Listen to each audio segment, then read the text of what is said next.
bem-vindos a mais um diálogo com as associadas da BTP, hoje com o presidente da Companhia Docas do Pará, Eduardo Pinto Bezerra. Muito obrigada pela presença, presidente.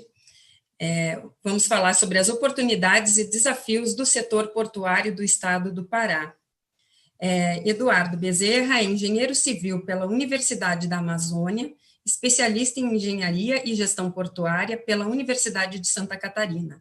Atuou no Ministério do Planejamento, atual Ministério da Economia, coordenou a gestão contratual do Departamento de Outorgas no antigo Ministério dos Transportes, também teve uma vasta atuação na Presidência da República, coordenando a modelagem de outorgas. Além disso, foi presidente do Conselho da Administração da Companhia Docas do Rio Grande do Norte e presidente dos CAPs de Porto Alegre, Rio de Janeiro, Niterói, Vila Velha, além de ter um vasto currículo na iniciativa privada, passando por empresas como a Gerdau. Sejam todos bem-vindos, obrigada pela presença aí dos conselheiros, nossos representantes aí do COJUR, CONTEC. O nosso diálogo será aí mediado pelo presidente do Conselho Deliberativo da BTP, Clítio Bugenhaut, e pelo presidente da BTP, Gesualdo Silva. Solicito que todos mantenham seus microfones no mudo e passo agora a palavra para o Gesualdo Silva. Boa tarde, meu amigo Eduardo, tudo bem? Seja muito bem-vindo aqui a esse nosso espaço aqui da BTP.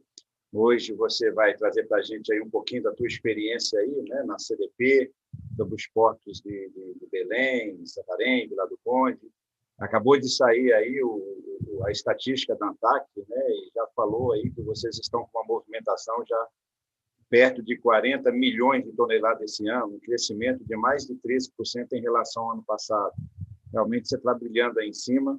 E gostaríamos de saber exatamente o que você está fazendo, quais os seus planos aí no futuro. Seja muito bem-vindo. Nesse momento, eu passo também a palavra para o nosso presidente do Conselho Deliberativo, Clítio, para suas saudações aí, por favor. Vou ser rápido. Eu troquei meu papel de parede aí, botei o terminal de grãos mais bonito do mundo, né? Tá vendo? Lá em Santarém, na imagem.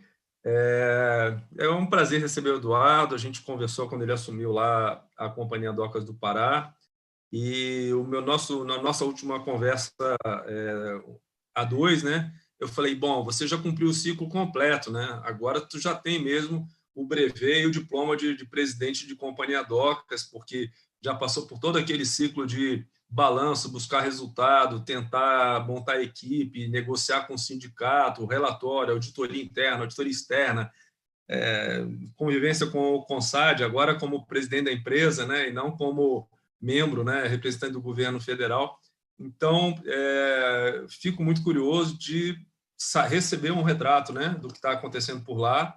É uma região onde cresce o agronegócio, onde a empresa que eu trabalho opera e tem essa relevante presença lá em Santarém, o único terminal de grãos arrendado, né, de toda a calha fluvial norte, né?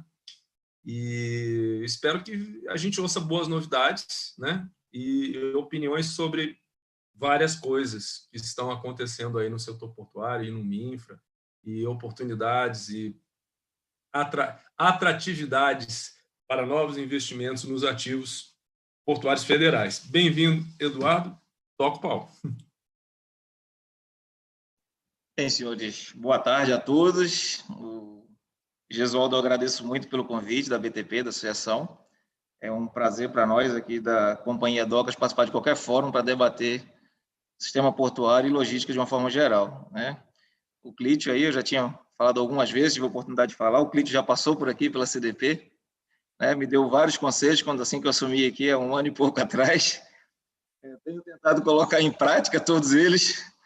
E, de fato, eu acho que eu cumpri o ciclo, como você colocou, Clítio, e hoje eu posso falar um pouquinho dessa companhia, entendo que já consegui reunir elementos para ter propriedade para falar da Companhia Docas do Pará. Tá? Então, eu fiz uma breve apresentação, eu reuni alguns slides para tentar passar para vocês um pouquinho, dentro dessa proposta aí de falar um pouco dos desafios, e eu vou pontuando os desafios junto com as oportunidades que nós desenhamos, e fico aí à disposição para que a gente, né, se alguém, dependendo da dinâmica, quiser fazer alguma questão, trazer alguma questão ao longo da apresentação, fique à vontade ou ao final para esclarecer qualquer tipo de dúvida.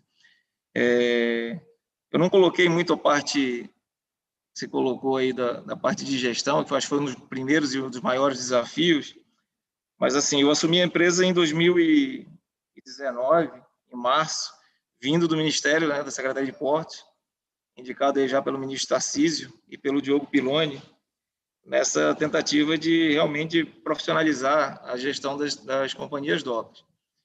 E eu peguei a empresa aqui num resultado muito ruim. A gente viu de 2018 que a empresa tinha virado 33 milhões negativo, e tivemos um ano de 2019 muito pautado na alavancagem econômico-financeira da empresa, no ajuste de contas, e fomos exitosos. Eu acho que o Ministério já reconheceu isso. Conseguimos virar o 2019 com 29 milhões positivos de resultados. Isso foi fundamental porque, como todos nós sabemos, o governo federal deu uma recuada na participação da União em estatais federais, né? A CDP ela é uma empresa pública, 100% da União.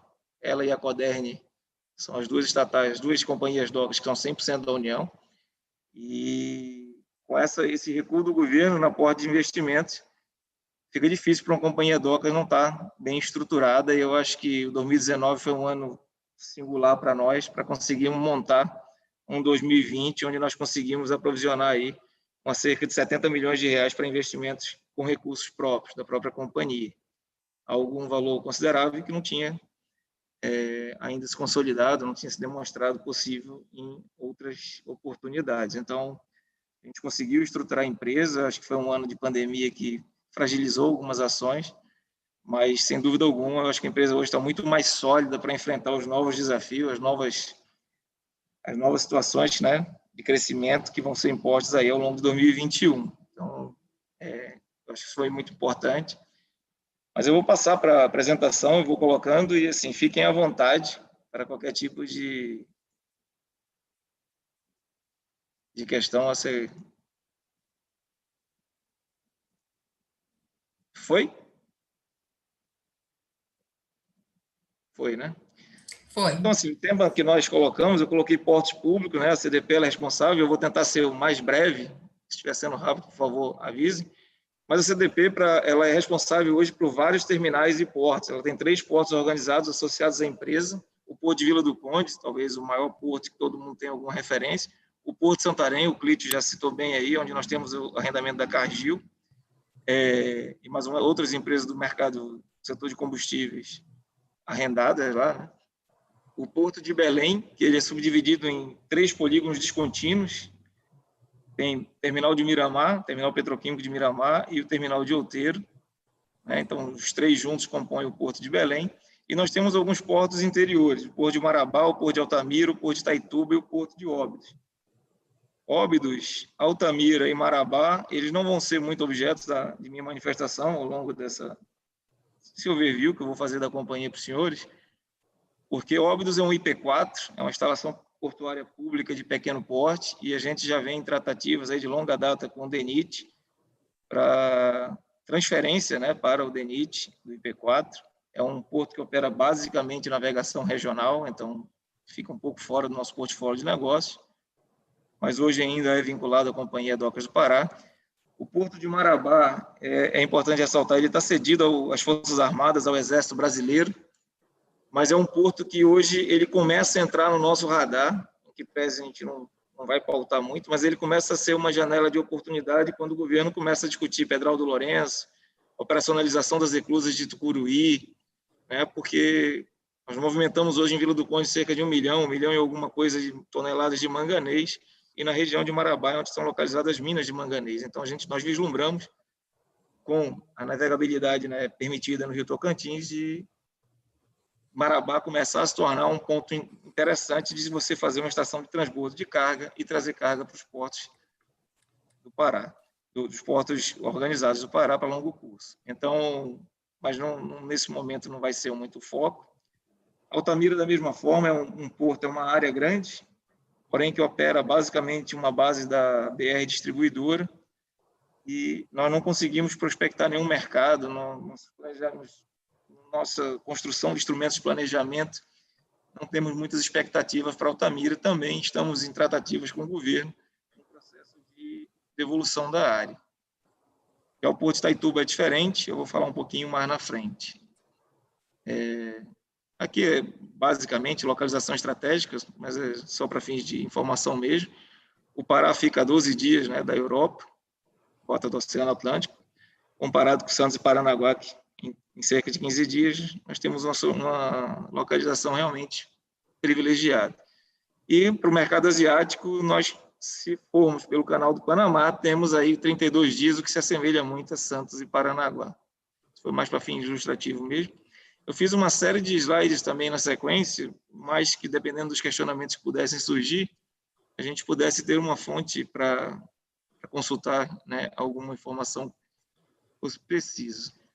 Esse primeiro slide ele traz os acessos rodoviários dos portos vinculados, né, à Companhia Docas do Pará, e aí dá para ter uma noção básica, principalmente da BR-163, aí na nossa ponta esquerda, né, que é recentemente uma entrega do Ministério da Infraestrutura, um problema logístico de longa data.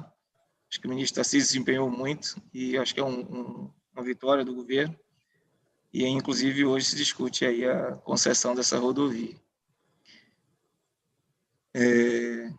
Os acessos ferroviários, na mesma linha aí, nós temos várias ferrovias projetadas também de algum tempo, muita promessa e muita coisa não saiu do papel, mas hoje se discute muito a ferrovia paraense, uma ferrovia de 1.300, mas isso é uma iniciativa que vem sendo conduzida pelo governo do estado. Mas nós estamos muito otimistas com a Ferrogrão, que é uma iniciativa do governo federal, aí, Ministério da Infraestrutura. Mas esse é mais também fins ilustrativos. Opa, passou. Em relação ao acesso hidroviário, a gente vai na mesma linha. Hoje nós temos uma conexão direta de Itaituba. O Gesualdo usou um dado de 40 milhões de toneladas. 10 milhões de toneladas dessa carga que o Gesualdo colocou são movimentadas em terminais privados, então seria do complexo portuário do estado do Pará, né, de uma forma mais generalizada. Um pouco mais de 10 milhões. O ano passado nós batemos 30 milhões de toneladas, vocês vão ver aí, e esse ano estamos buscando superar um pouco essa margem. Mas aqui no acesso hidroviário nós temos aqui Miritituba, acho que é o principal destaque, onde temos vários, inclusive a Cagil tem um terminal, uma estação de transbordo de carga, o pessoal da Bung, a Hidrovias, a Ciamport, e nós mesmo na CDP temos o Porto de Itaituba, todos esses com interligação, trazendo, né, produtos, né, do agronegócio para portos de longo curso. Essas foram algumas informações que o pessoal do nosso planejamento levantou com relação à safra, enfim, que mostra que o Brasil continua numa crescente, talvez isso todos os senhores tenham bastante conhecimento, mas que a gente vem com o mercado de soja e milho sempre despontando, né, o agronegócio brasileiro sempre despontando e mostrando sempre uma estimativa de crescimento. Isso também é um pouco da participação, um levantamento que nós fizemos no MDIC, onde mostra aí que Santarém, em 2018, tinha uma participação de 4,68% na exportação e agora nós já temos 6,13% em 2019. E desses 6,13%, 4 milhões e alguma coisa aí nós devemos a Cargill, que movimentou em Santarém. O Sistema Belém-Guajará é onde se encontra o Porto de Belém e o Porto de Vila do Conde, o item 4 dessa planilha, e mostra aí 11,27 milhões de toneladas em 2019. Como eu já disse aqui, cerca de 10 milhões e alguma coisa, ou derivas dos terminais de uso privado, que se localizam aí na região do Porto de Vila do Conde. E aqui vem os destaques, eu acho que eu mantive esse slide, com movimentação realizada em 2019 em relação a 2018, a ANTAC fez um ranking e a CDP conseguiu se manter na primeira e na terceira posição. Acho que a primeira posição foi o Porto de Santarém. Nós movimentamos 12.331.000 toneladas no Porto de Santarém em 2019, frente a 9 milhões, então foi a maior taxa de crescimento do Brasil né, no final do ano passado. E Vila do Conde nós movimentamos 14 milhões e 96. Também ficou em terceiro lugar. O segundo lugar foi de Itajaí. Esse ano, 2020, nós já estamos aí com 10 milhões 580 mil em Santarém. E Vila do Conde, nós estamos com 11 milhões e 84. O curioso é que, em determinado momento, Santarém chegou a ficar à frente de Vila do Conde, porque em 2019 nós tínhamos uma restrição de operação do pessoal da Hidro, pessoal da indústria alumínica, e nos primeiros meses de 2019, até o primeiro semestre, aí, o Santarém ficou ali muito próximo da movimentação de Vila do Conde. Esses são os resultados genéricos os generalizados de 2019/2018. Aí vocês veem que o Porto de Óbidos, Altamira, tem uma movimentação muito baixa, baixíssima. Porto de Belém também, todos esses portos são terminais que estão com a movimentação em queda. Outeiro, e aí Itaituba você já vê o crescimento, já conseguimos movimentar em 2019 1 milhão de toneladas, e os demais um certo crescimento na movimentação. Mas foi um recorde histórico da CDP, ultrapassar a barreira de 30 milhões de toneladas, o que deu ânimo, né, para nós revertermos aquele resultado que eu falei no início, né, pegar uma empresa com menos 33 milhões de resultado e alcançar 29 milhões positivos foi um trabalho duro. E aí eu acho que nós temos que abrir uma aspa, um parêntese, para agradecer realmente aos operadores portuários, aos arrendatários, à classe empresarial que de fato acredita no potencial da região norte, que acredita na operação em portos públicos. Sem dúvida alguma, isso não seria possível sem a participação, né, da classe empresarial. Então, foi um marco histórico, 31 milhões de toneladas. Nós comemoramos muito esse marco. E aí vamos passar diretamente para o Porto de Vila do Conde. Eu deixei acho que essa primeira fotografia aí, essa primeira imagem é mais para caracterizar a situação atual do Porto de Vila do Conde e as suas divisões, as suas áreas. Mais na frente eu vou mostrar um pouco a disponibilidade, vocês vão ver. Mas o interessante de ressaltar disso aqui é que o Porto de Vila do Conde ele tem 2 milhões e 700 mil metros quadrados de área, das quais 600 mil metros quadrados apenas são ocupados hoje, e desses 300 mil são da UTE, que nós licitamos aí no último dia 28, na Bovespa. Então, é um porto ainda que tem muito a crescer, tem muita área disponível, né? Hoje ele tem uma limitação de profundidade no canal do Quiriri, que é o canal de acesso, 13,8 metros. Nos berços, principalmente os berços externos, nós temos uma profundidade maior disponível e que caracterizaria um calado, né, ser homologado maior, mas hoje nós temos uma limitação de calado pelo Quiriri. Essa imagem eu deixei também de proposital para mostrar que a área do Porto de Vila do Conde, né, estão ilustradas aí. Do lado direito, né, de quem está olhando aí, nós temos a Alunorte, né, que é onde há o beneficiamento da bauxita, e do lado esquerdo nós temos a Albras. Então, grande parte da movimentação, 80% da movimentação de carga no Porto de Vila do Conde hoje deriva da indústria do polo alumínico, onde nós recebemos aí via embarcações a bauxita, ela é beneficiada, né? Recebemos a soda cáustica também, ela é beneficiada e exportamos alumina e hidrato. Parte dessa produção atravessa a rua, vai para Albras, onde há o beneficiamento, e nós temos o lingote de alumínio. E a Albras também fornece alumínio líquido para a Alubar, que é uma fábrica de cabos que fica nessa área extrema aqui do porto. É uma área secundária, é fora da área alfandegada.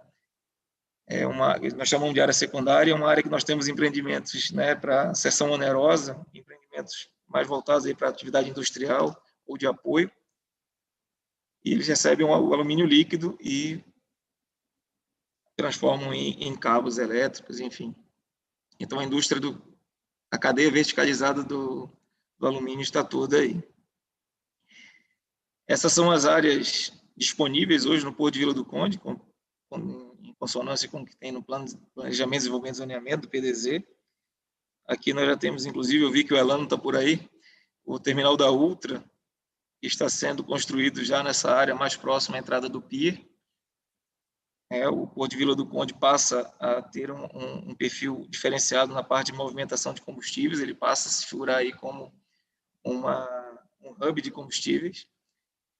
Isso muda um pouco, acho que não sei quantos dos senhores acompanharam, mas o pessoal do combustível vivenciou isso junto à Secretaria de Portos. A Secretaria de Portos modelou vários terminais de Miramar, num primeiro momento lá em 2012/13, vislumbrando a transferência desse mercado totalmente para a Vila do Conde, e depois houve um recuo, onde se optou por fazer licitações para 15 anos em Miramar, e manteve apenas o hub, o VDC 12, e o Grupo Ultra sagrou-se vencedor, em Vila do Conde. Então, somos entusiastas desse projeto, é uma obra que já está em estágio avançado, né, e temos a plena certeza que isso vai funcionar muito bem. Eu vou avançar um slide. Esse é o desenho futuro do Porto de Vila do Conde. Aí o Clítio deve até lembrar, porque esse é um desenho que já tem algum tempo, né? E muitos projetos acabaram não se consolidando, muitos por falta da tal da ferrovia, que viabilizaria os grandes terminais de minério, e, óbvio, tem toda essa discussão lá da restrição de canal de acesso, 13.8, talvez não viabilizasse uma navegação para o minério. Então, a gente precisaria de uma profundidade maior para homologar calados ainda maiores. Também aqui é importante destacar, na ponta direita aqui do nosso porto, o terminal, o TGV, o Terminal de Granéis Vegetais, que é o nosso VDC 29, chegou muito próximo de ser colocado no mercado, mas depois houve uma decisão estratégica de não colocar. A gente entende até que a CDP acabou perdendo uma oportunidade muito grande de surfar essa onda. Perdemos o time, né? Acho que o governo perdeu o time desse terminal. Vê no entorno de Vila do Conde hoje serem movimentados 10 milhões de toneladas do agronegócio, e nós não temos um terminal arrendado, realmente nos causa uma certa mágoa, mas nós estamos trabalhando pesado, entendemos que com aquelas informações iniciais ali que foram colocadas, que há margem, né? Acho que o Brasil é o celeiro do mundo, e há margem, sim, para nós voltarmos às discussões desse terminal. É uma das oportunidades que a gente vislumbra aí de estar tentando consolidar o terminal de granéis vegetais do Porto. Temos alguns players que já nos procuraram, e estamos tentando trabalhar em Vila do Conde, dentro das janelas de oportunidade, e também como desafio, uma operação em fundeio, com utilização de boias de amarração. Isso está sendo conduzido pelo nosso pessoal da área técnica nossa. Temos já um operador interessado nessa operação, que está acreditando, que está apostando suas fichas nessa operação, onde a gente conseguiria trazer barcaças para a Vila do Conde e realizar o carregamento direto de navios de longo curso e a exportação direto pelo Porto de Vila do Conde. Então, nós estamos trabalhando as duas alternativas, a questão do transbordo, né? Água a água, aí, a barcaça para navio, e também rediscutindo aí a modelagem do VDC 29. Quando se fala de Porto de Vila do Conde, o VDC 29 passa a ser uma das oportunidades claras, e as outras oportunidades no Porto de Vila do Conde, nesse momento, são muito associadas aí à nossa termoelétrica, que nós recém licitamos em dia 28, e é uma licitação que prevê uma usina termoelétrica abastecida como insumo o GNL, e vai ter um processo de regaseificação. A expectativa é que eles consumam 3 milhões de metros cúbicos por dia, né, na térmica, e eles têm um excedente aí, no mínimo, de 6 milhões de metros cúbicos por dia. Em algumas conversas que nós já tivemos com alguns profissionais do setor, a depender da demanda, isso pode chegar a 15 milhões de metros cúbicos de disponibilidade de gás na região de Barcarena. Então, isso para nós é interessante, porque nós teremos a térmica aqui no meio, esse vermelho já é a área denominada térmica, e nós temos toda essa área em verde, que é a área secundária que nós falamos, para tentar explorar aí terminais ou indústrias que possam tentar se beneficiar desse negócio. Na mesma linha, com a instalação do VDC 12 e a implantação do VDC12 e a chegada do GNL, parte hoje do óleo combustível que nós recebemos no nosso TGL vai ser substituído, pelo menos essa é a expectativa, esse é o cenário que vem se desenhando, vai ser substituído pelo gás, né, na indústria da Lunorte, e aí a gente começa a gerar uma capacidade de berço maior para o nosso terminal de líquidos, né? Então, esse é um cenário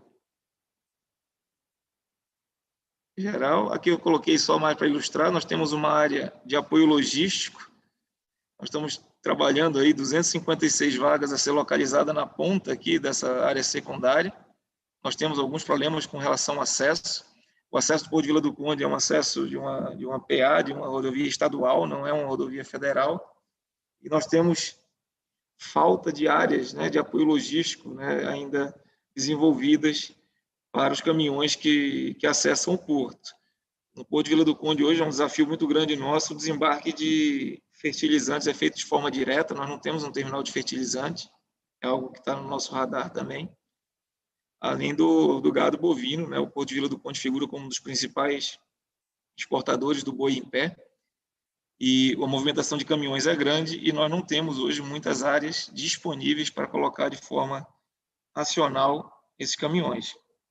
Então, estamos apresentando uma solução, enquanto autoridade portuária, de ter dentro da nossa área uma área de apoio. Passando o terminal de Outeiro, para nós é um desafio desenvolver Outeiro. Outeiro é um porto que vem há décadas sendo tido como ocioso, são poucas as movimentações que foram realizadas ali, mas nós temos uma condição de água muito favorável, uma condição em Belém, né? O porto de Belém mesmo, aqui na cidade, no centro, ele tem uma região muito grande de profundidade, mas já em Outeiro nós já conseguimos aí algo em torno de 11 metros no berço externo. Então, vislumbramos como uma grande oportunidade de negócio. É um porto que vem, ano após ano, estava sendo sucateado, estava sem quase que operação nenhuma, e nós estamos acreditando, retomamos aí as discussões, o debate com o mercado, e hoje nós já temos algumas áreas sendo modeladas aí para exploração no terminal de Outeiro. Nós temos, inclusive, uma primeira operação programada para ocorrer, que é um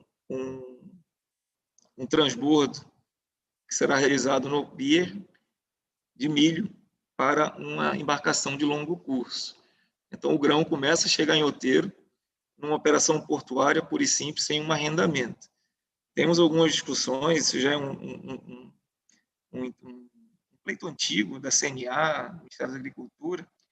Temos essa discussão, mas lá em 13 também, se os senhores lembrarem, o governo acabou recuando. Foram modeladas 3 áreas aí, é fácil de pesquisar, eles estão disponíveis no site da ANTAC. Até esqueci de falar, o VDC 29 também está no site da ANTAC. Então, se você colocar ANTAC ou T1, ou T2, ou T3, ou T1, ou T2, ou T3, será fácil ver a modelagem desses terminais. Foi pensado em 3 terminais de grãos aqui para Outeiro. Isso também o governo acabou por recuar. E com esse recuo do governo, eles ficaram aí desde 2015, quando foram aprovados os estudos, sem uma solução em pé. Então, hoje, estamos sendo procurados pelo pessoal, inclusive, do líquido, né? Tivemos algumas empresas do mercado de combustíveis já nos procuraram, algumas indústrias cimentícias, e agora também com o agro, vamos ter a primeira operação aí do milho, que deve ocorrer ainda esse ano. Acho que um navio de 26 mil toneladas, até onde eu tenho um registro. Mas é uma área que tem, para nós, um grande potencial. Aí a área, como estava delimitada, os estudos foram aprovados no âmbito do Poder Concedente, lá pela Secretaria de Portos. Essa área está disponível, uma área de 105 mil metros quadrados, né, que está aí iluminada, e uma área coberta, nós já temos um armazém de 18.545 aí. Então, assim, a ideia dessa primeira operação é que a gente compõe a carga fazendo uso desse armazém, que hoje está ocioso, e vamos realizar aí a primeira operação, né, e ao mesmo tempo que temos o desafio de modelar, de remodelar essa área para ofertá-la ao mercado na condição de arrendamento portuário.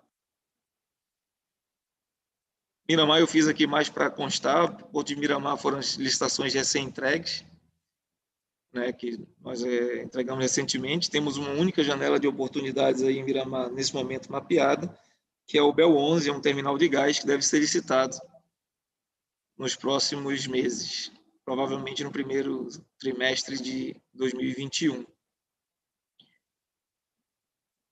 Também estamos fazendo em Miramar, é uma outra questão emblemática, estamos ofertando um pátio aí para veículos, com 275 vagas, ver se a gente consegue dar uma condição mais razoável para o trânsito de carretas de combustíveis na região de Miramar. Aí chegando em Santarém, nós temos hoje em Santarém uma limitação do calado, né, de calado pela Barra Norte, 11.5 ou 11.8, né, o CLIT.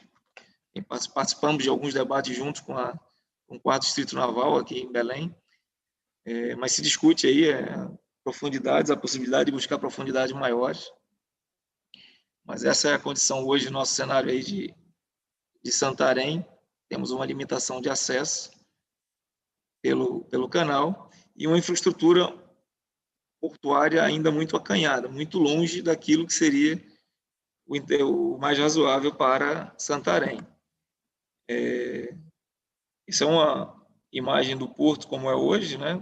A fotografia, lá no fundo, lá o terminal da Cargill, a foto do CLIT está muito mais elegante, mas aqui nós temos o Pier 100 e a linha de Dolphins, onde é caracterizada a operação que nós já realizamos com barcaça, uma transferência de barcaça para a linha de Dolphins. Estamos discutindo também modelagem, essas 3 áreas centrais, que a gente denomina área 11, área 12 e área 13, são essas 3 áreas centrais nesse desenho, né, que expurguei de uma planta geométrica, de uma planta nossa de engenharia. Essas 3 áreas, cada uma com cerca de 30 mil metros quadrados, elas estão disponíveis, são áreas disponíveis, chegaram a ser mapeadas para terminal de fertilizante. Essas áreas também estão lá na página da ANTAC, foram terminais modelados, e hoje a gente começa a conseguir rediscutir com o mercado a possibilidade de ofertar isso como terminal. Por certo, existe esse L, né, ou um T, considerando a linha de Dolphins, que teria do lado direito aqui. Isso é um projeto antigo, com um custo elevado, também está sendo reavaliado por nós para verificar a viabilidade de colocar isso em pé, associado a algum terminal que, porventura, pudesse instalar em Santarém. Entretanto, aí, como Santarém vem numa dinâmica muito forte, né, de crescimento, como a gente já colocou, a gente veio vislumbrando algumas alternativas de operações em fundeio. Então, temos 2 operações de fundeio, pensamos com algum tipo de boia de amarração. A condição de água do Rio Tapajós ela é muito favorável nesse sentido. Então, nós estamos vislumbrando, estamos discutindo isso com a Marinha do Brasil, com os players do mercado, e também estamos com alternativa que nós estamos desenvolvendo na engenharia de uma ampliação da linha de Dolphins com o uso de boias. Aí é um desenho meramente ilustrativo que nós colocamos para poder contextualizar, mas a condição de água, como eu disse, ela é favorável, nós não teríamos nenhum tipo de limitação para navios de grande porte e conseguiríamos fazer o transbordo barcaça/navio. Né? Então, assim, num primeiro momento, de curto prazo, essa é uma aposta nossa, é um desafio colocar isso em pé, mas nós estamos aí empenhados em tentar viabilizar o quanto antes. E, num segundo momento, sim, partir para as obras de engenharia, com pier, com ponte de acesso, enfim.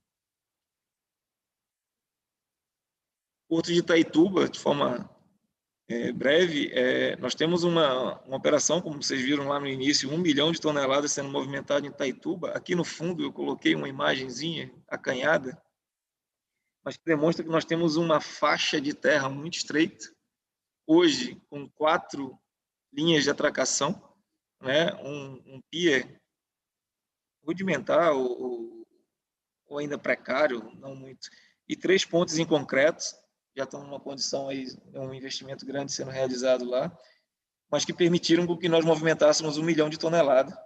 E estamos otimistas aí esse ano para ir buscar os 2 milhões de toneladas ou perto disso. Mas aí vocês notem que tem um barranco, né? Tem um platô, e essa imagem aqui mostra a área delimitada em lilás, em verde aqui a área da Ciamport. Né? Foi um litígio, um imbróglio jurídico que a CDP vivenciou junto com o Ministério, a ANTAC, junto ao Ciamport. Ciamport é um terminal autorizado, mas é uma área que foi discutida com a CDP, e essa parte em lilás ela está em processo de regularização fundiária por nós. Né? Ao lado aqui nós temos o terminal da Bung, da Hidrovias, o da Cargill, e lá no fundo tem o da Atems, um terminal de líquidos. Então temos três estações de transbordo de carga, quatro, né, com a Ciamport, localizadas nessa região, junto ao porto de Miritituba. Estamos trabalhando na regularização dessas áreas do platô, principalmente as áreas mais próximas da nossa costagem, aqui no fundo, de forma a permitir que nós viabilizemos a exploração de terminais nessa região. Como eu falei, eles não são portos organizados, é um porto interior. Hoje a gente trabalha com esses portos com aplicação de tarifas públicas devidamente aprovadas pela ANTAC. Mas isso é uma outra questão que fica para outra oportunidade. Eu coloquei aqui algumas ações ministeriais que são interessantes, que estão no nosso radar, né? A Lei 14.060, que dá um incentivo aí, mantém um incentivo para quem importa produto que vai ser transformado, vai ser beneficiado para ser exportado, né? Então, é algo que fica no nosso radar, principalmente pela movimentação de carga geral.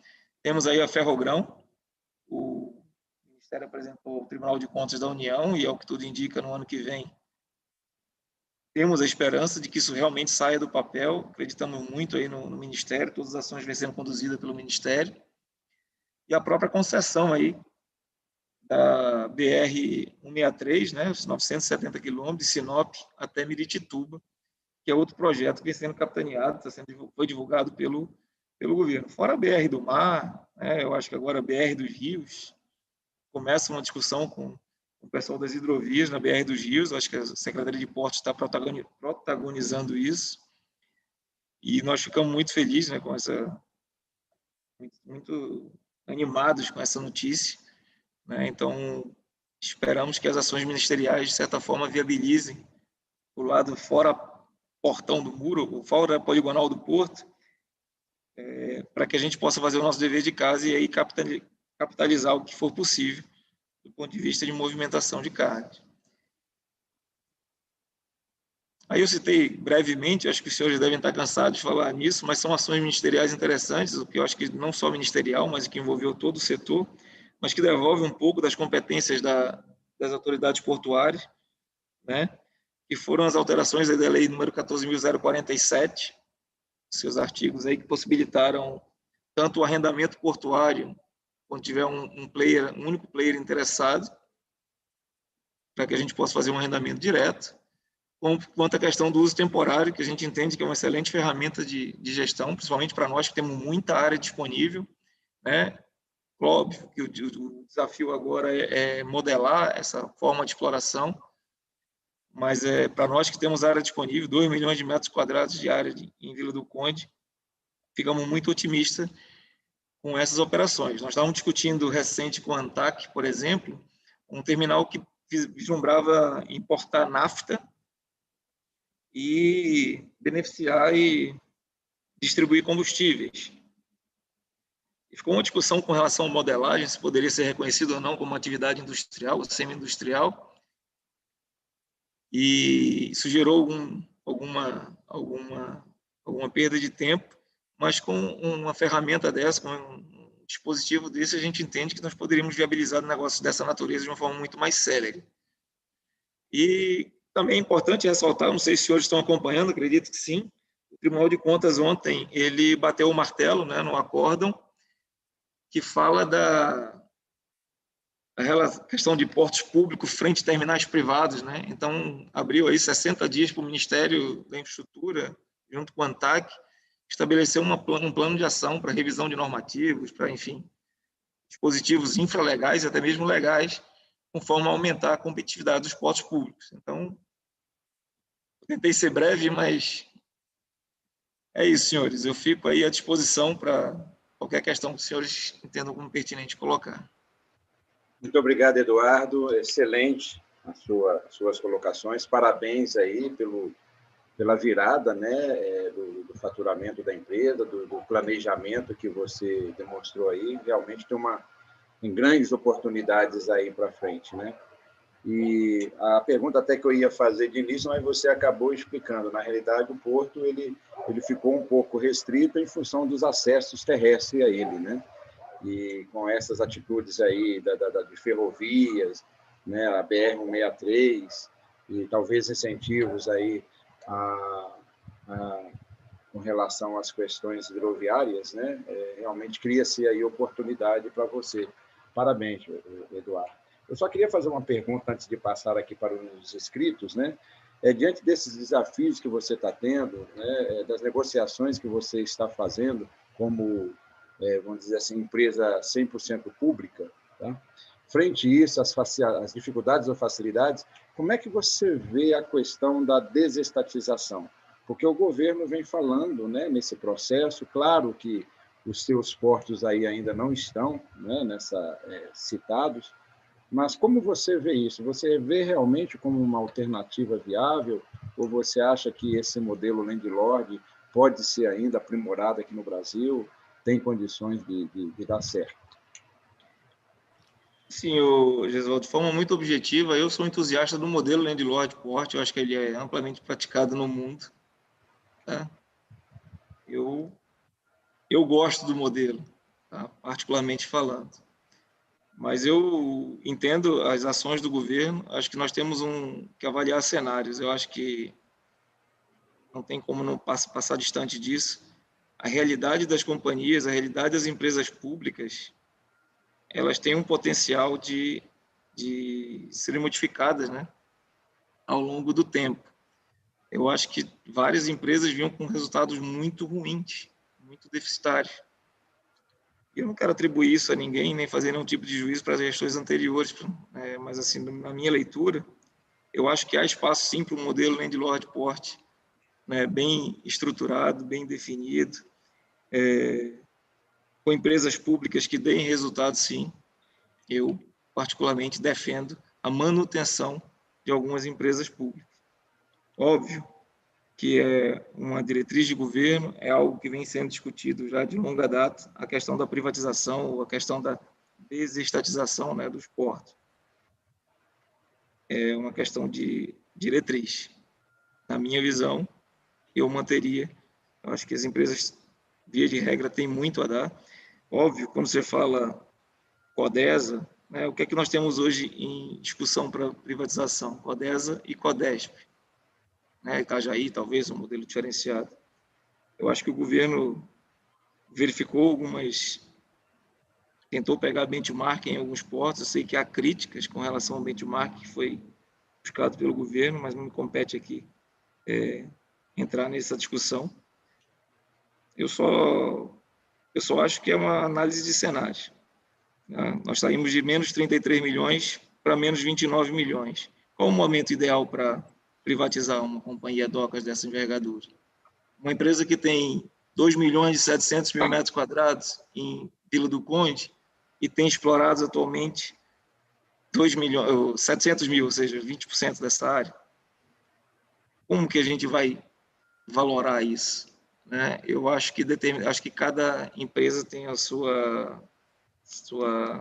particularidade e isso deveria ser discutido, acho que caso a caso. Entendo, talvez, que o governo possa ter pensado, inclusive, e estou falando na minha opinião, que não seria um momento de pensar numa privatização de uma docas igual a do Pará por essas características. Né? Diferente quando você fala na Codesa, que é uma empresa menor, mais enxuta, talvez mais fácil de você pensar em modelar. E quando a gente lembrar de Santos, a primeira discussão de Santos era para abertura de capital, era um outro tipo de modelo. Exato. Então, assim, eu fico na expectativa de que vai sair desses estudos, o que vai ser colocado na praça, mas no meu entendimento, o modelo landlord port, ele não deveria ser abandonado. Obrigado, Eduardo. Bom, eu vou passar para os inscritos aqui, só pedindo, se possível, serem bem céleres na colocação da pergunta, que nós temos aqui 6 inscritos, tá? Vou passar primeiro para o Giovanni, o primeiro inscrito. Por favor, Giovanni. Bom, tudo bom, Eduardo? Prazer falar contigo. A gente se conhece aqui de Brasília e das nossas relações em relação a Santos, mas eu queria te dizer que eu participei de Belém desde a época do Acatauaçu, 1990 e alguma coisa, 1990 e você ainda era um gameta. Conheço Outeiro muito bem e conheço a infraestrutura instalada de Outeiro, e eu construí aquela linha de incêndio que tem aí para a operação da balsa BS7, que era para transbordo de combustível, para aliviar combustível lá para Miramar. Belém, Miramar, exatamente. Acredito que a operação ship-to-ship que você está fazendo, ela é, honestamente, para quando você faz uma operação ship-to-ship que não seja para trazer produto importado para navio com alta, que não seja só para uma cabotagem grande, pequena, aliás, para balsa e navio, ela é menos eficiente. Eu acho que você deve buscar aquele VDC 29, que eu acho que é um ganho de produtividade imenso, tá? Mas na verdade, eu estou te abordando aí porque a gente tem na praça uma resolução da ANP, né, a 251, uma portaria, na verdade, que está em alteração, que ela tira para aqueles produtos líquidos a preferência daqueles que investem em leilões. Ou seja, você investe no leilão e você tem que deixar um espaço para o terceiro. Então, aquele que bota a grana, ele se vê vedado de fazer contratos longos, de usar toda a infraestrutura que ele construiu para aquele, seja um terminal multipropósito, seja um verticalizado e até um distribuidor. Então, eu conversei com o Cerquinho agora há pouco, e nós vamos botar isso na ABEP, que você faz parte, tá? Nossa. Mas também a gente vai colocar para os arrendatários de swap, e a gente queria contar com você aí em Belém. Queria saber se você tem conhecimento dessa norma, que essa norma ela pode vedar investimentos, o Pilone e a Flávia estão sabendo. Se você não tem, a gente tem o maior prazer em ir aí, ou pelo esse método virtual, te apresentar e ver se a gente pode contar contigo nessa. O que é que você acha? Com certeza, cara. Eu fico disponível aí, Giovanni. A BEP nós temos hoje uma participação grande, né? Essa própria ação do Ministério, do Tribunal de Contas da União, todos nós fomos juntos lá para poder, a Maiara apresentou na qualidade de presidente da BEP uma manifestação ao TCU. No final eles acabaram negando uma defesa que nós queríamos fazer, uma sustentação oral, inclusive, mas acho que no final deu certo, foi aprovado aí o relatório. Estamos aí, cara, acho que avaliar sim. Eu não conhecia, tá? Eu não tenho um conhecimento mais profundo dessa 251, e aí eu fico disponível a hora que você quiser para que a gente possa tratar o assunto. Tá bom? Giovanni, Eduardo, Erlano da Ultracargo, queria reforçar o ponto que o Giovanni está trazendo. Eu acho que a 251 ela é tão danosa ao investidor, né, que ela chega ao ponto de interferir. Ela cita na sua redação que a ANP ela pode, inclusive, interferir nas cláusulas contratuais do contrato comercial entre o terminal e o cliente. Então, logicamente, que ninguém no Brasil, a não ser quem tenha plena consciência, não vai fazer um investimento de milhões de reais, né, com um payout altíssimo, para ter uma interferência dessa magnitude, né? Exatamente. Então, esse é um ponto muito relevante, está preocupando bastante o setor. A gente está conversando isso, inclusive, no setor empresarial e nos grandes investidores brasileiros, porque não tem mais condições, se essa revisão ela for à frente, não tem mais condições da gente estar investindo, a não ser que as pessoas não tenham conhecimento e não se preocupem com o retorno do seu capital, porque todos nós aqui sabemos que investir em infraestrutura no Brasil, o payback é alto. Não dá para você Não é um payback que volta em 3, 4, 5, 10, 12 anos. Né? É muito além disso. E recentemente eu já ouvi conselhos de administração de algumas empresas vetarem vários investimentos, inclusive vai ser bloqueado investimento nos próximos leilões. Né? Porque, além da 251, você tem uma nova consulta pública, que é a 11/2020, onde a ANP ela intenciona colocar para uso comercial a tancagem das refinarias. Então, isso é outro desastre ao setor de granéis líquidos no país. Entendeu? Então, hoje, os agentes eles são muito bem definidos, né? Do downstream, upstream, etc. E isso está sendo completamente destruído, essa organização de um setor maduro e que tem que já é regulado pela própria economia, pelo próprio negócio, e, no entanto, a gente está dando 10 passos para trás, está passando para uma intervenção no setor privado. Eu nunca vi isso na vida, está totalmente de encontro a que o governo vem se propondo a fazer e que o Ministério de Infraestrutura vem incentivando o mercado a incentivar. Se a gente pegar, nós mesmos estamos colocando R$500 bilhão aí em Vila do Conde, quando junta a outorga. Então, não é brincadeira, não estou pegando e me responsabilizando perante ao Conselho de Administração da companhia por R$500 bilhão e alguém chegar e fazer intervenção dessa natureza.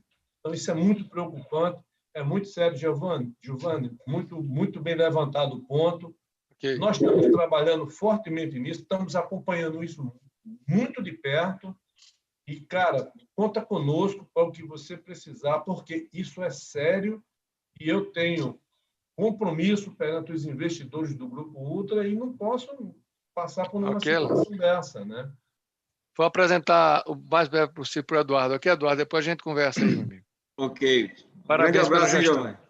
Parabéns pela gestão. Muito obrigado, Elano. Muito obrigado, Giovanni. E, realmente, regulação, né, preferencialmente ex-post, né, que resolve todo esse problema aí. Clítio, por gentileza. Ok. Eduardo está com caneta aí para anotar, que é um monte de flash question. A primeira é o seguinte: por favor, marque uma reunião com o Giovanni para, com quem ele entender, acompanhá-lo. Com certeza. Ir em detalhe essa questão, porque o que está sendo proposto na área de líquidos se assemelha quase a uma expropriação sem indenização, tá? À la Venezuela, de ativos privados ou privatizados, mediante concessão. A minha primeira pergunta rápida para você é: por que no PDZ de Santarém aparece um triângulo numa área que a CDP cedeu à prefeitura para virar o Parque Vera Paz? É um equipamento urbano. Eu vejo um triângulo operacional, um pira a mais lá. Isso é rápido de você responder. Segunda pergunta. A térmica de VDC está em área portuária? Encontrou-se alguma solução para botar um equipamento não portuário em área portuária? Caso positivo, eu vou ficar maravilhado, porque um dos problemas do nosso modelo Landlord é não poder replicar o que é feito na Europa, né, de abrigar instalações industriais, porque teria que converter ao Estado, etc., ao final do arrendamento, que inviabiliza esse tipo de investimento. Tá? A terceira é Barra Norte e Quiriri são questões que afetam diretamente a eficiência dos portos. E a gente não vê uma gestão federal montada nisso. O Quiriri foi desenvolvido, você falou que 13,8 é limitação, mas há 10 anos era 12,6. Foi a iniciativa privada que botou a estação meteoceanográfica e trabalhou para aumentar esse calado, né, para 13,80. E, no caso da Barra Norte, a gente está discutindo sozinho, a praticagem, quer dizer, os operadores, a praticagem, e a Marinha, a viabilidade de aumentar aquilo lá, visando aumentar a competitividade logística, a atratividade de carga para Santarém, por exemplo, né? Então, a gente entende que o Porto Amazonas deveria ter iniciativas a nível do MINFRA, e, para isso, precisamos de parcerias como a da CDP, que precisa ser trazida à mesa, tá? E a última pergunta, uma já foi respondida, por que a CDP não está na lista das privatizações, está já que ela é tão fácil de ser dividida em unidades, né? Santarém, Vila do Conde, Miramar, é tão atraente, mas eu entendi tua posição. Mas a última pergunta é como é que você vê a iniciativa que o governo diz que vai tomar de modelar e conceder hidrovias, notoriamente Madeira e Tapajós, que tende a gerar um pedágio para a principal carga da área inteira, que é o grão, cara. Se pedagiarem o grão que sobe o Tapajós e que sobe o Madeira, sem uma contrapartida de melhoria de infraestrutura que a gente não enxerga, tá? Só vai reduzir a atratividade de toda a logística, né? E aí você fica com mais dificuldade ainda de atrair mais carga, seja para o VDC 29, seja para Santarém, que são terminais de grãos públicos, tá? Até para licitar um segundo terminal de grãos de Santarém. Então, PDZ, Parque Vera Paz, térmica em área portuária, as iniciativas do Porto Amazonas, né? A gente vê o governo federal botar milhões de dólares para aprofundar um porto, Paranaguá ou Santos, mas lá em cima a gente não tem nada, né? E a questão da concessão das hidrovias. Tá. A concessão da hidrovias, eu vou tentar começar por trás, e você vai me lembrando aí, tá? A concessão das hidrovias, eu não conheço ainda da modelagem. Na nossa parte, essa resolução 32 da ANTAQ, há uma possibilidade, inclusive, que estava sendo discutida, de você cobrar essa navegação interior. Nós, aqui na CDP, estamos desenvolvendo estudos e trabalhando de uma forma a não colocar nenhum tipo de cobrança em cima das barcaças, quando fazendo uso do canal de acesso. Então, é uma preocupação que nós tínhamos para você não dividir custos com essa questão da barcaça, onerando aí a operação de grãos, né, que vem do interior. E a nossa preocupação foi essa, não onerar. Eu não sei a modelagem, o que o governo está colocando nesse pedágio, de que valores nós estamos falando, de que tipo de valores viriam por aí. Então, eu não consigo te precisar aí. Oi? Não entendi. Não, eu não falei nada, não. Alguém que falou aí. Mas, foi uma tosse de alguém aí. Então, assim, Euclide, eu não conheço a modelagem, não seria complicado colocar. Eu acho que você não pode onerar o mercado de uma forma que ele não fique de pé, ponto. Não acredito que uma iniciativa do governo iria comprometer, né, o acesso ou o transporte de mercadorias via barcaça. Acredito, né, até pelos profissionais que estão lá, que isso deve ser mapeado, e se os valores que forem cobrados vão estar perfeitamente modelados de uma forma que não onerariam, que não tirariam a atratividade da movimentação de cargas na hidrovia. Essa é uma leitura minha. Do ponto de vista de companhia docas, nós entendemos que seria, mesmo tendo essa possibilidade na resolução 32, nós achamos por bem não colocar isso, até mesmo porque a carga que chega de barcaça, principalmente aqui interessada aos nossos portos, elas vão para o navio, onde é remunerada a tabela 1. E da mesma forma, no caso dos TUPs, lá principalmente em Vila do Conde, as embarcações de longo curso também pagam a tabela 1. Então, nós optamos por não entrar na questão de cobrança em cima da movimentação das barcaças, né, que são a base aí do modal hidroviário. Não sei se atende a tua pergunta, mas seria isso que eu teria para colocar. Sim, porque, na verdade, não são hidrovias, né? São vias navegáveis, e para que seja cobrado por um serviço tem que haver um investimento e um benefício, né? Se a Capinguamá, por exemplo, for dragado e manutenção de um calato, faz sentido pagar por esse benefício, né? É que no Madeira e no Tapajós a gente não enxerga, e isso já é uma ideia que veio do governo Dilma, tá? Conceder as hidrovias mediante a carga pagando. E, sinceramente, pelo grão, o Takahashi está aí também, tem mais gente que pode reforçar, a gente não enxerga o benefício e a relação. Mas eu acho que o momento de discussão, o governo acabou de vai lançar o BR dos Rios, eu acredito que o mercado, de uma forma geral, esteja participando. Eu acho que vai começar justamente essa rodada de discussão, de debate acerca de BR dos Rios, né? Então, você falou da BR do Mar, está lá no Sobrestado, né, trancando pauta, acreditamos que vai para frente. Mas o BR dos Rios acho que está aí, eu acho que é o momento oportuno de começar essa discussão com o pessoal do Ministério. Então, com certeza, eu acho que qualquer custo que você coloque, sem a cobrança devida, ou sem o patrocínio devido de uma infraestrutura, vai na contramão daquilo que até a ANTAC, a Agência Nacional, tem praticado. Né? A Resolução 32 é um grande desafio para todas as autoridades portuárias hoje, onde nós temos que fazer um encontro de receitas, de despesas e infraestrutura, ou seja, investimentos, para poder justificar os valores das tarifas que vão ser cobradas. Se um porto não investir e ele começar a ter uma série de arrendamentos, ou seja, de receita patrimonial, a tendência é que a tarifa vá a zero. Essa é a realidade imposta na Resolução 32. Então, eu acho que a Resolução 32, para você continuar cobrando, né, as tabelas de uma forma racional ou razoável, você vai ter que justificar essas cobranças. Então, eu acho que essa é a iniciativa da agência, por isso que eu acho que qualquer tipo de cobrança que seja admitida nas hidrovias, obrigatoriamente vai ter que passar por uma contrapartida em infraestrutura. Pelo menos essa é a minha visão. Tá? Com relação a esse triângulo de Santarém, que eu não entendi, Clítio, desculpa, mas eu não consegui entender. Você falou que no PDZ, na imagem do PDZ, tem um triângulo que foi passado para a universidade, é isso? Não, foi passado para a prefeitura e hoje é um parque com a quadra de esportes e uma academia popular. É à direita da área que a Cargill ocupa, você olhando o desenho, fica no extremo direito, e está lá no seu PDZ um triângulo com um pier a mais na frente da cidade.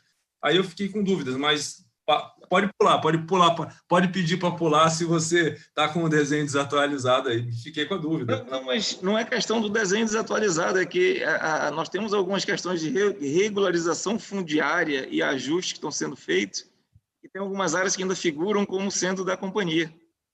Isso foi cedido à prefeitura para a instalação de um parque. Abriu-se mão há 10 anos. Por isso que mas aí tem uma questão da baixa, né? Da desvinculação do... Então, enfim, mas é algo que já fica anotado aqui para a gente justificar. Mas, de fato, aquela área não está disponível. A coloração dela ali não ajuda, mas, enfim, aquela área não está disponível. E no PDZ ela está identificada, ela está devidamente pintada lá, né, com a cor de como área não disponível. A térmica. Você falou de colocar uma térmica dentro do... Não, onde é que fica essa térmica que você vai regasificar lá, envelhecer para alimentar o principal planta industrial lá? Aquilo fica na área portuária? Aquilo fica dentro da área primária do porto. Esse foi a térmica está modelada, está prevista no instrumento de planejamento da companhia há alguns anos. O que nós trabalhamos com a minha chegada aqui foi na parte da modelagem em si. Não sei se vocês estão... Se a imagem vai... A imagem foi? Sim. Tá, a térmica está aqui no centro, não sei se estão vendo a ponta do mouse. Sim. A térmica está aqui e ela está associada a esse terminal que fica ao lado do TGL, onde nós vamos ter uma FSRU atracada. Essa FSRU, ela faz vai receber navio a contrabordo, vai fazer a regaseificação e vai alimentar a térmica em si. O fato de ter concebido para a térmica ficar dentro do porto, essa decisão ela acabou não sendo nossa, mas nós entendemos que a iniciativa tem um condão de atrair uma série de outras janelas de oportunidades para a companhia, e nós simplesmente abraçamos, né, a possibilidade. Trabalhamos. Eu achei sensacional. A minha pergunta é como é que fica de pé, porque, teoricamente, ao final do período concedido, a térmica teria que virar bem público.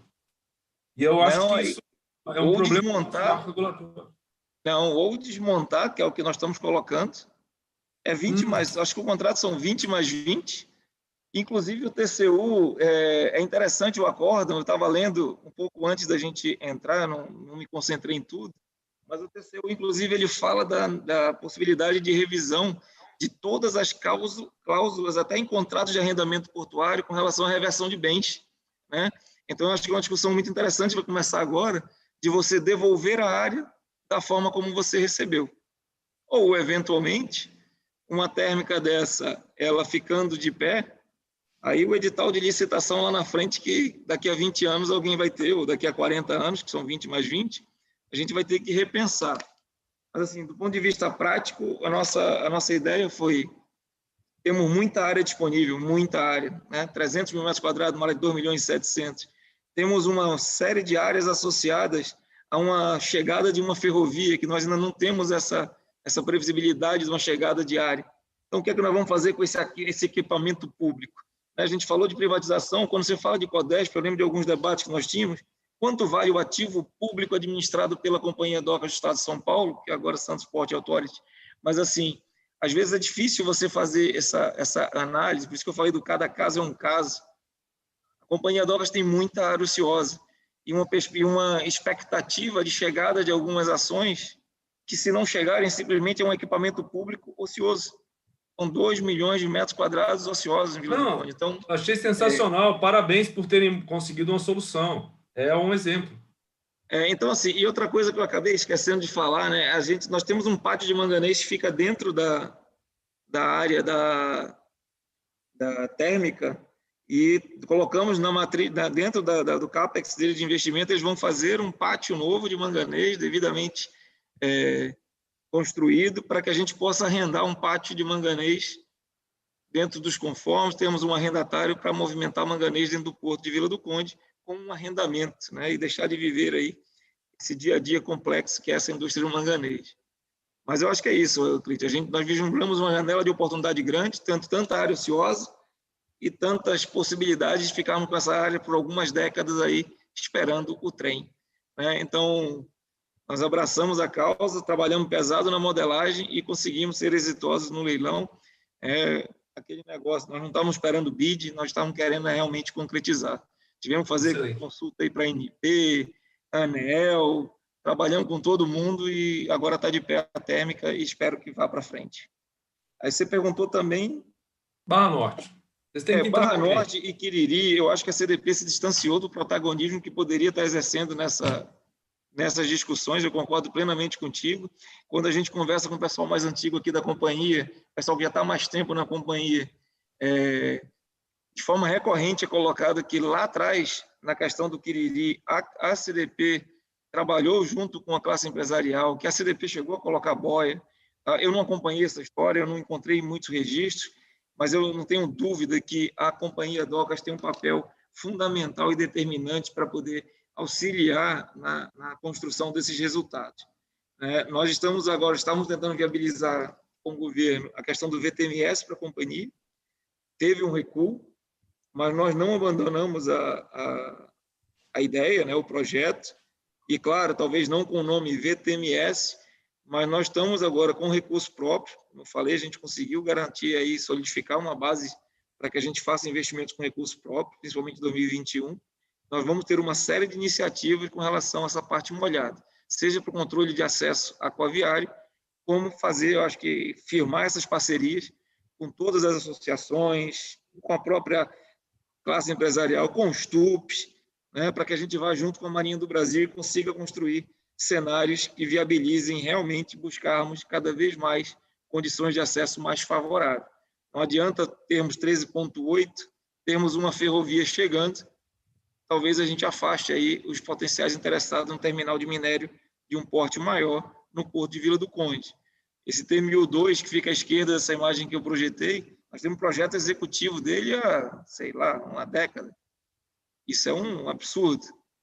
Aí não chega a ferrovia, não melhora a condição de acesso aquaviário, não tem o parceiro privado, e aí fica aí, milhões de metros quadrados ociosos. Então, assim, eu acho que nós temos que exercer o nosso protagonismo, sim, eu acho que está bem anotado aqui, espero que a gente possa juntos construir esse caminho, essa solução, para que a gente viabilize calados homologados cada vez maiores, seja na Barra Norte, seja no Quiriri. Eduardo, o nosso tempo aqui com você, que nós combinamos, seria 1 hora, e eu queria ver se você, como é que está a sua disponibilidade, que eu ainda teria... Eu estou com vocês, cara. Ok. Tem pelo menos 2 perguntas aqui que eu acho que seria interessante passar para você. Uma é do Otávio Grotoni. Por favor, Otávio. Eduardo, parabéns pela apresentação, pelo debate, e administrador de Porto Público já tem um lugarzinho no céu faz tempo, viu? O Clítio Então, me disse isso logo no início que eu cheguei aqui, ele chegou. você fica tranquilo que você já está... Vai demorar bastante tempo, mas você fica tranquilo que o seu lugar já está no céu. O Clítio é o seguinte, o Eduardo, é o seguinte, o empresário, ele quer ganhar dinheiro, cara. Ele quer remunerar o capital dele e quer ganhar dinheiro. Esse é o objetivo do investidor, do empresário. Qualquer coisa que fuja disso é conversa fiada. Cara, tem duas coisas que deixam um investidor bastante de cabelo em pé: a incerteza e a insegurança. É mais ou menos como você vinha a 200 por 190 por hora para descer a Imigrantes, de repente você entra numa área de neblina que você não sabe se continua acelerando, se você liga o pisca-alerta, se vai para a direita, você fica meio sem norte. Quando a gente fala em...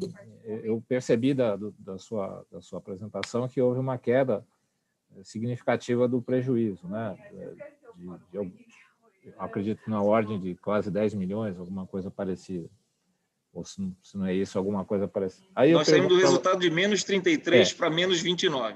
Menos 29. Ou para mais 29, ou seja, nós tiramos um prejuízo aí da ordem de 60 milhões. 60 milhões.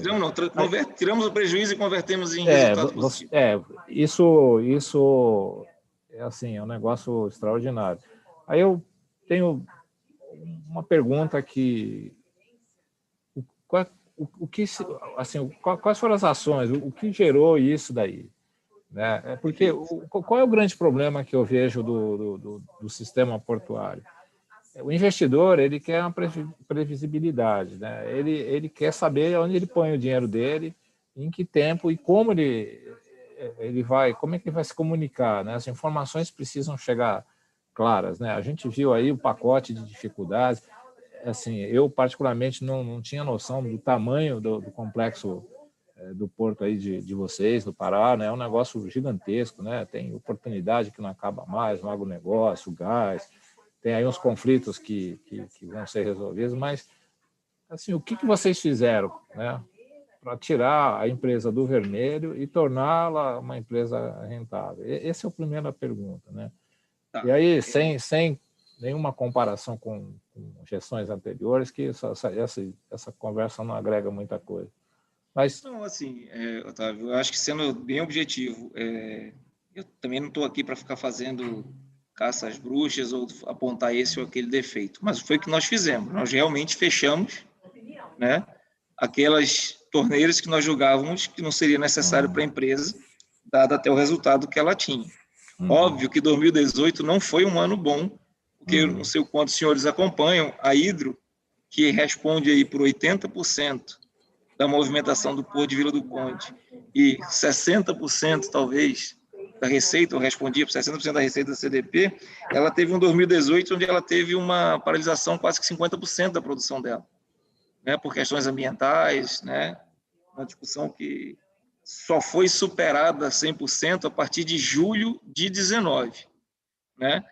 Então, só que quando a Hidro saiu, nós conseguimos viabilizar. Por isso que eu falei de agradecer aos operadores, aos próprios arrendatários. A Cargill, o cliente poderia falar, ela saiu de 1 milhão, ela movimentou 4 milhões e alguma coisa. Então, o agronegócio impulsionou muito as movimentações da empresa em 2019.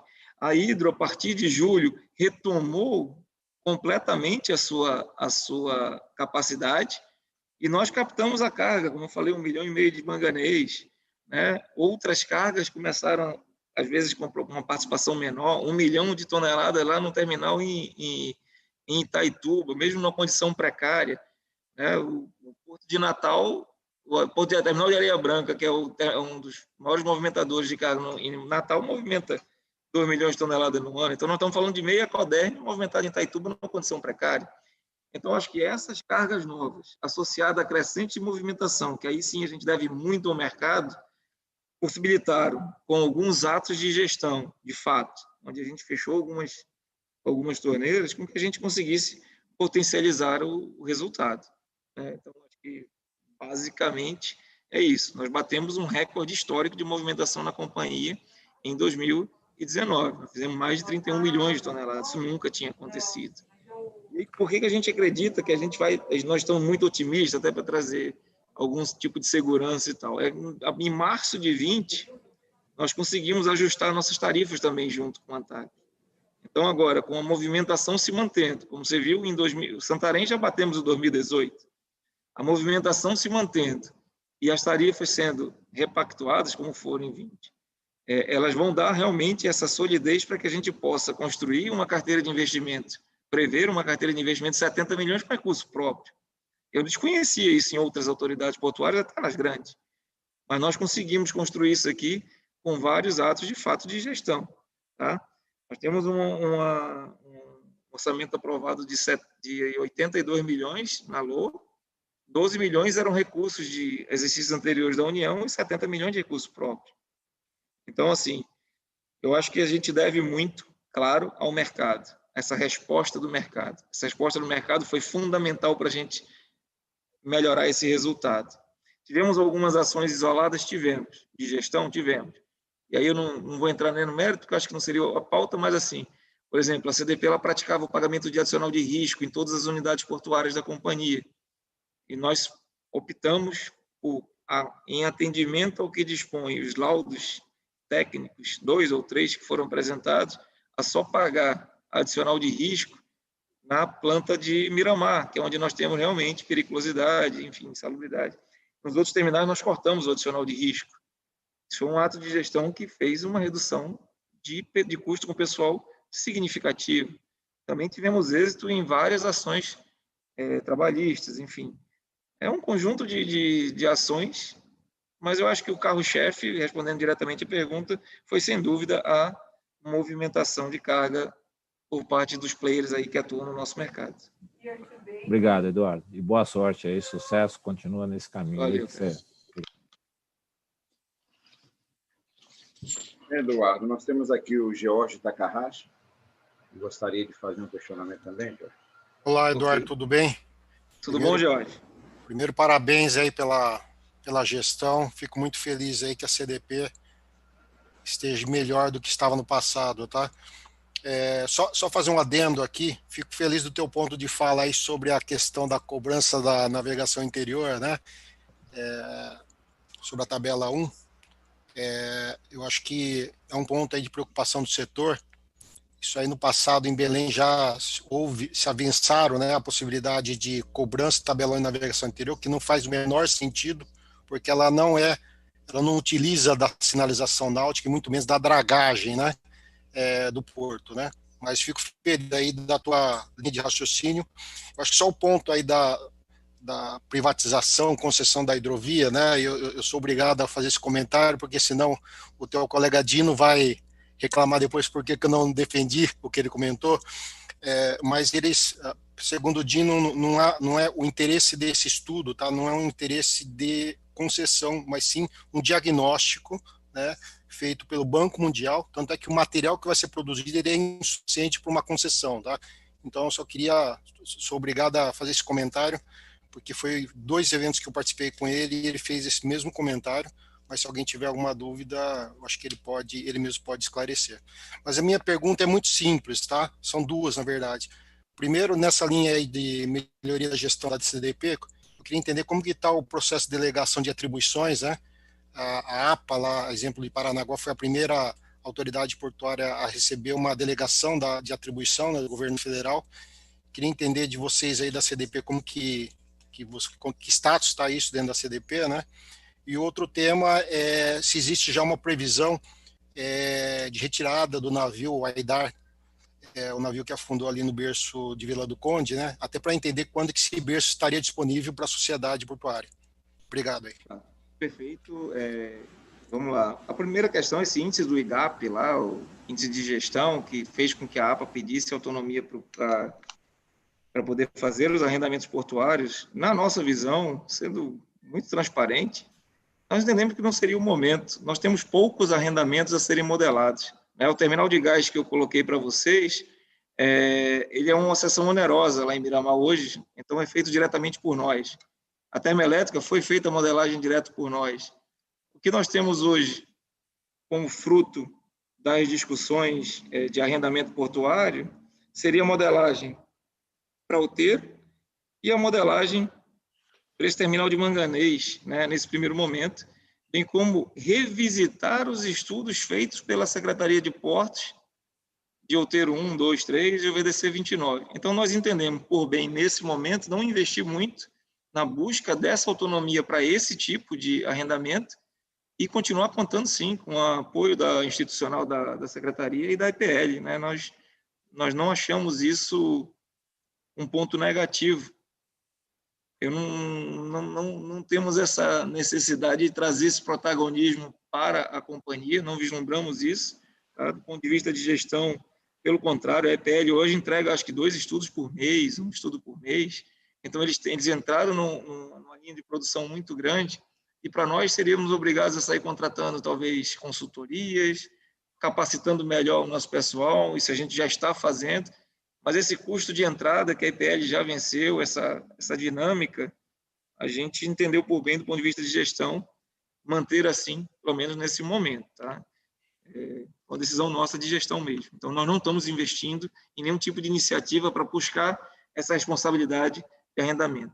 Claro, com esses dispositivos legais que foram colocados agora, contrato de transição e esse arrendamento, o arrendamento simplificado, que vem sendo discutido pela ANTAC, e esse arrendamento de um único player, de cadeias verticalizadas, a gente começa, sim, a ter pensado diferente, porque isso daria celeridade nos nossos atos. Mas essa discussão toda grande com o Tribunal de Contas da União, apresentar estudo, eu acho que o apoio institucional é muito relevante nesse momento. Então, esse foi um ato de gestão. Com relação ao segundo ponto, foi até bom você colocar, né? É um contrato assinado em 2019. Eu estava discutindo com o Diogo Piloni recentemente. O ministro Tarcísio assinou isso em 2019, janeiro de 2019, os primeiros contratos dele. É uma obra que vai ser executada com recursos federais pelo DENIT, já estava lá mapeado. Era para iniciar em 2019 e nós esbarramos nas circunstâncias de liberação de licença para execução da salvatagem. Foi uma longa jornada, demandou muito de nós, inclusive, porque não é uma execução direta da Companhia Docas do Pará. Na verdade, é uma execução do DENIT, uma obra licitada pelo Ministério, com recurso federal, e a execução ela é do DENIT. Mas nós estamos todo apoio, estamos junto com o pessoal da DAC. Essa batalha da licença, eu lembro que eu já não chamo mais nem a Marinha. Desde que eu não cheguei aqui, em março, o contrato tinha sido assinado em janeiro. Eu fiz uma reunião em abril, tentando estabelecer cronograma com a Marinha do Brasil. Passei vergonha, cara. Nós estamos em outubro e agora, até o dia 21 de outubro, é o prazo que nós temos mapeado para que seja expedida a licença. Já foi dada uma ordem de serviço de mobilização da empresa, então, ao que tudo indica, agora, em final de outubro, início de novembro, nós estamos iniciando, de fato, a salvatagem do navio Aidar, para nós podermos contar aí com o nosso berço 302. Né? Hoje nós temos uma restrição de LOA, tanto no 202 quanto no 402, e a inviabilidade de uso do 302, porque o navio repousa no fundo. Então, a expectativa é que eles iniciem agora, início de novembro, e no primeiro trimestre, até o primeiro trimestre aí de 2021, esse navio esteja varado na praia próxima ao porto. Então, não sei se responde, mas é basicamente isso. Acho que até março de 21 deve ocorrer a varação do navio na praia próxima ao porto. Obrigado aí. Obrigado, Eduardo. Por fim aí, pedindo até para ser célere também na sua colocação, Mantelli, por favor, Mantelli. Em primeiro lugar, quero cumprimentar o Eduardo pelos resultados obtidos e pelo amplo desafio e potencial que vocês têm aí. Minha pergunta é simples ali, né? É uma reivindicação da maioria dos administradores de portos, é a questão da competência, da delegação. Eu pergunto, a partir da mudança de sociedade de capital misto, de economia mista, para empresa pública, como aconteceu com todas as docas, que agora o governo, a União tem 100% do controle, eu pergunto se isso também significou, vamos dizer, uma delegação maior para o administrador do porto. Não, acho que no caso da CDP, ela é 100% da União, né? A CDP e a Coderno, elas são empresas públicas 100% da União. No caso da Codesp e algumas outras, ela ainda tem uma participação do poder público municipal ou estadual. No nosso caso, não tivemos alteração alguma com relação à delegação de competências pelo fato de ter se transformado numa empresa pública.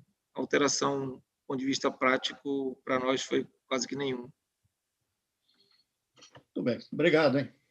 Tá ok. Um abraço, doutor Matelli. Um abraço. Excelente. Eu estou vendo a Elizabeth Codato ali, não é isso? Elizabeth Codato. Doutora Elizabeth, gostaria de saber se mais alguém gostaria de fazer alguma pergunta. Nós temos aqui a doutora Elizabeth Sepúlveda, também presente. Agora eu vi o Sepúlveda também. Eu gostaria de fazer pergunta, meu nome está até na lista. O Eduardo, não posso deixar de começar te dando os parabéns. Eu acho que aqui, dos sócios da BTP, a Santos Brasil é a única que tem arrendamento, né, em operação lá no seu porto. Eu sou testemunha do trabalho de vocês e da mudança radical de relacionamento, né? Vocês estão lá para ouvir, para ajudar a gente, e assim, a quantidade de problemas antigos que a gente resolveu num curto espaço de tempo foi notável. Então, parabéns mais uma vez aí para você e para a sua equipe. Eu tenho duas perguntas que eu acho que você vai responder com rapidez. Uma é sobre o derrocamento do Pedral do Lourenço, né? A gente sabe que tem uma empresa que ganhou a licitação, e eu não sei se você tem alguma informação mais precisa de como é que está, se tem alguma previsão de início dos trabalhos de derrocamento. E a outra é sobre o pier existente, né, que a gente compartilha, se tem algum projeto em andamento, de aumento, até de melhoria, né, de pavimentação, ou algum projeto de investimento naquela área dali. Então, seriam essas as perguntas. Vamos lá. Pedral do Lourenço, doutor Sepúlveda, eu não tenho maiores detalhes, tá? Eu sei que tem o estudo contratado ou em março, dizem que ano que vem ele deve realmente ir para frente, mas eu não tenho maiores detalhes do Pedral do Lourenço. A gente tem acompanhado algumas discussões, tá? E aí é mais na diretoria de gestão portuária, principalmente também da operacionalidade das eclusas, que parece que agora está sendo definido. Eu acho que esse era um ponto, um nó também que havia, quem vai operacionalizar as eclusas de Tucuruí, né? Então, acho que Pedral do Lourenço não podemos pensar dissociado das eclusas. Um precisa do outro. Mas eu vou ficar te devendo uma informação um pouco mais aprofundada em relação a isso.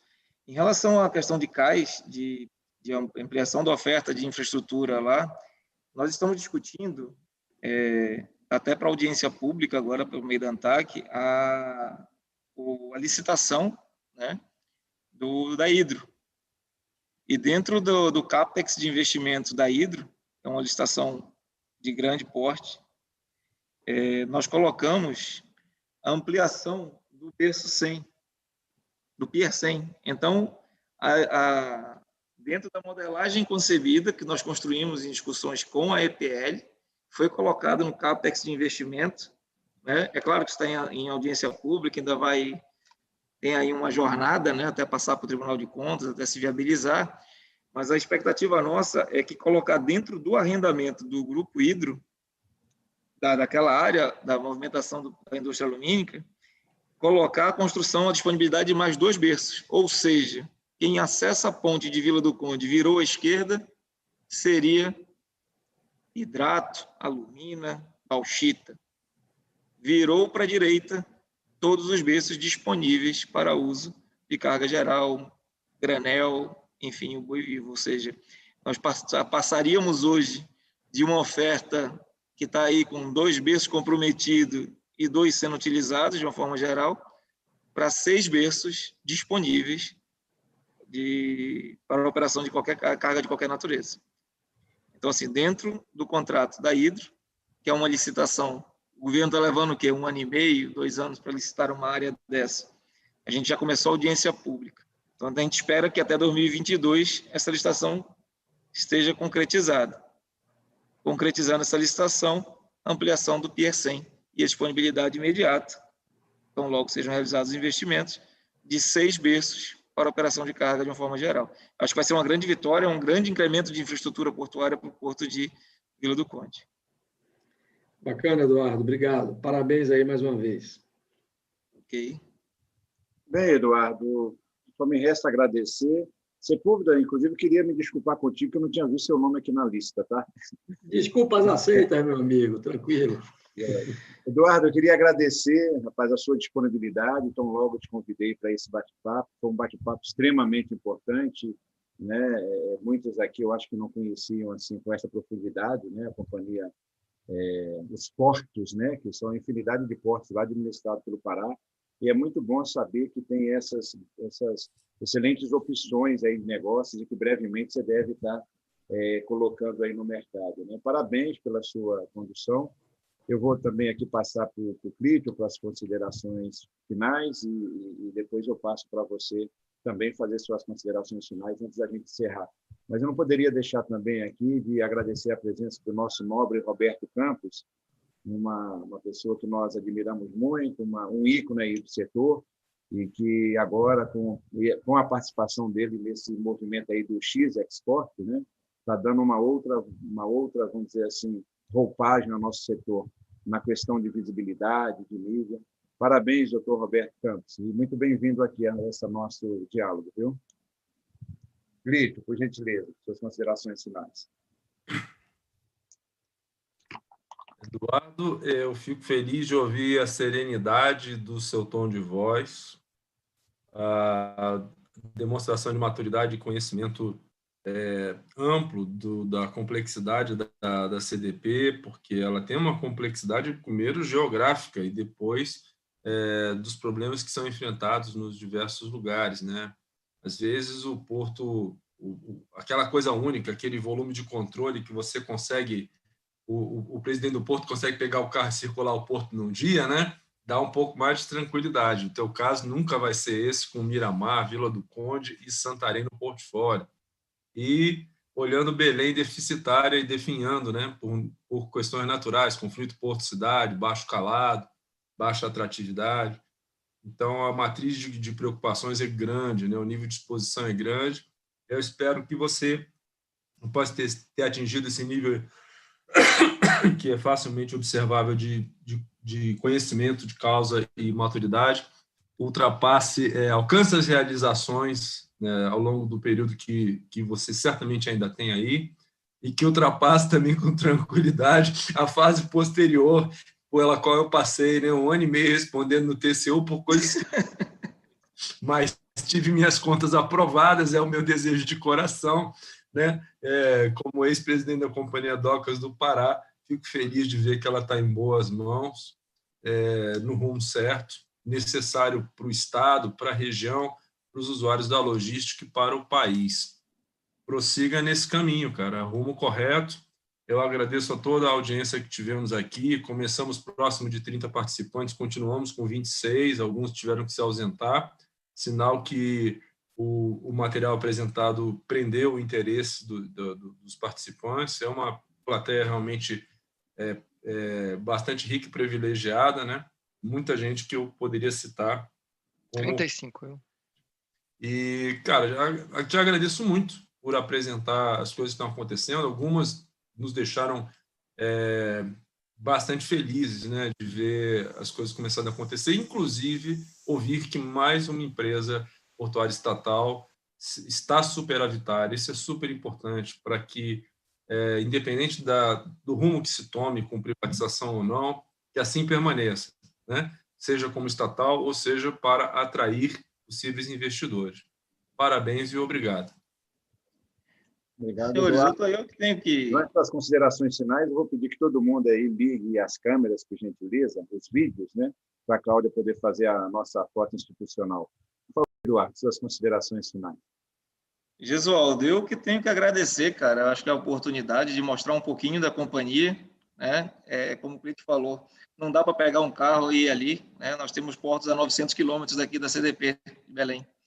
Então, às vezes eu tenho que ir para Santarém, pegar umas 4, 5 horas de estrada para chegar em Itaituba, e 8 horas de lancha, ou, enfim, são desafios do nosso dia a dia, mas eu acho que é prazeroso administrar essa companhia. Eu sou já CDP desde criancinha, né? Então, assim, a gente veste a camisa da companhia, a gente acredita muito no potencial dela, E eu acho que, assim, se for falar em privatização da CDP, que ela seja privatizada por um preço justo. A gente vai trabalhar pesado para colocar essa empresa no mercado o valor que ela realmente vale, porque é um absurdo no Brasil nós ainda termos disponibilidade de equipamentos públicos ociosos, mal explorados.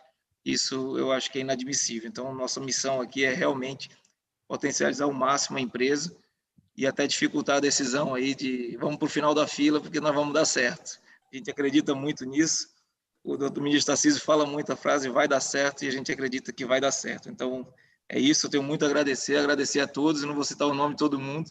É uma satisfação ver, Alfinger, doutora Elizabeth, enfim, Elano, Giovanni, vamos conversar lá sobre a questão da 251, fico à inteira disposição, o próprio Sepúlveda, quanta gente. Então, eu fico muito feliz de revê-los e fico com as portas abertas da companhia. Tá? Para quem quiser, a hora que for, pode entrar em contato, nós estamos disponíveis aí para discutir ou para debater em qualquer fórum. Okay? Um grande abraço a todos. Muito obrigado, doutor Eduardo Bezerra, obrigado a todos aqui que estiveram presentes. Então, nesse momento, encerramos aqui o nosso diálogo com os associados da BTP. Eduardo, fica o convite aí para uma outra oportunidade, porque ainda tem muita coisa para ser dita. Viu? Um forte abraço. Grande abraço a todos.